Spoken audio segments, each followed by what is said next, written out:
اس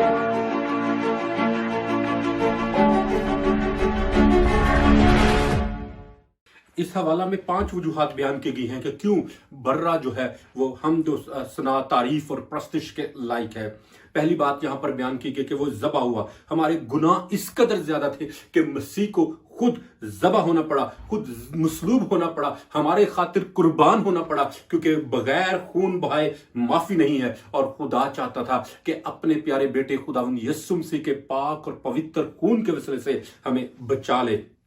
ضرور تھا کہ کوئی انسان کے بدلے انسان ہی قربان ہوتا۔ مثال کے طور پر اگر کوئی شخص قتل کر دے اور وہ کہے کہ جب اس کو پکڑا جائے اور اس کو عدالت میں پیش کیا جائے اور وہ عدالت میں جا کر کہے کہ اچھا میں نے اس شخص کا گناہ کیا تو آپ پلیز مجھے معاف کر دے، اور یہ میرے پاس ایک بھلا ایک پلا ہوا موٹا تازہ بیل ہے تو آپ اس کو میری خاطر لے جائیں اور اس کو آپ ذبح کر دیں، اس کو آپ کاٹ دیں، تو کیا خیال ہے کہ جج اس بات کو مان جائے گا؟ نہیں، وہ کہے گا کہ آپ نے ان کا انسان کا قتل کیا ہے تو آپ کے کسی نہ کسی انسان کو ہی اس کا عوضی بننا پڑے گا، اس کے عوض اس کا کفارہ بننا پڑے گا۔ تو میرے عزیزو، بھیڑوں اور بکریوں کا جو خون ہے وہ ہمارے لیے ناکافی تھا، اس لیے خداوند یسوع مسیح کو ہماری خاطر مصلوب ہونا پڑا، اور خدا نے اپنے بیٹے کو ہمارے وسیلے سے ہمارے لیے قربان کر کے اپنی الہی محبت کا اظہار کیا، کیونکہ صرف اور صرف یسوع کا پاک خون ہی جو ہے وہ ہمارا حقیقی کفارہ ہو سکتا تھا، اور گناہ کا یسوع مسیح نے پورا کفارہ دیا۔ میں تھوڑی دیر کے لیے باغ عدن اور کلوری کے باغ عدن کے گناہ اور کلوری کے پہاڑ پر جو گناہ کا کفارہ دیا گیا اس کا موازنہ آپ کے سامنے پیش کرنا چاہتا ہوں کہ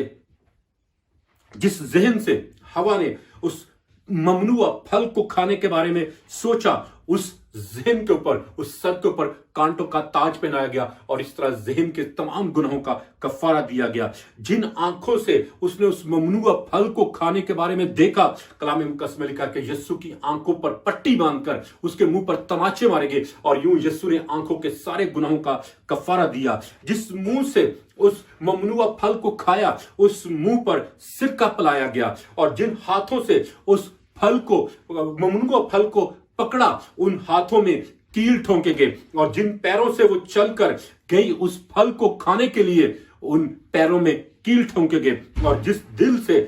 دل میں اس نے اس ممنوع پھل کو کھانے کے بارے میں ٹھانی، اس دل میں بالا مارا گیا۔ اور کلام مقدس میں لکھا ہے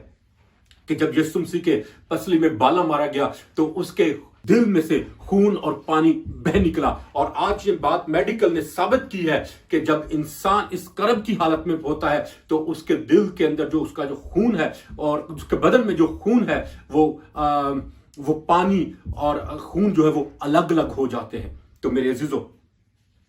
یسوع مسیح نے ہمارے گناہوں کا پورا کفارہ دیا ہے، اسی لیے وہ ذبح کیا ہوا برہ جو ہے وہ حمد و ثنا، تعریف اور پرستش کے لائق